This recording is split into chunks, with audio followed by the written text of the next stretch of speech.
Happy Sankranti. అరిసెలు చేస్తున్నారు. ముందు బెల్లంలో కాసిన నీళ్లు పోసి పాకం పట్టాము. పాకం మంచిగా వచ్చిన తర్వాత దాన్ని చెక్ చేసాము. టంగు పాకం వచ్చిన తర్వాత బియ్యపిండి తడిపిండి వేసేసి బాగా కలిపాము. మొత్తం మిక్స్ అయిన తర్వాత ఇదిగో ఇలా వచ్చింది. ఒక 10 మినిట్స్ దాన్ని అట్లా వెయిట్ చేస్తే సెట్ అయింది. అది సెట్ అయిన తర్వాత అప్పుడు అదిగో అమ్మ ఆధ్వర్యంలో చేస్తున్నాము. అమ్మ చెప్తుంది, మేమంతా చేస్తున్నాం అన్నమాట.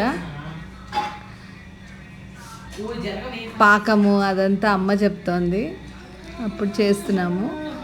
ఇంకా నెక్స్ట్ ప్రోగ్రాం ఏంటంటే పిండి అంతా కూడా చిన్న చిన్న ఉండలు చేసి అరిసెల్లాగా పాల ప్యాకెట్ మీద ఒత్తేసేసి ఆయిల్లో ఫ్రై చేస్తున్నాము. మంచిగా పూరీలాగా వచ్చింది, అంటే పాకం కరెక్ట్గా వచ్చింది. ఆ తర్వాత వాటిని ప్రెస్ చేసి ఇట్లా ఆరబెట్టామన్నమాట.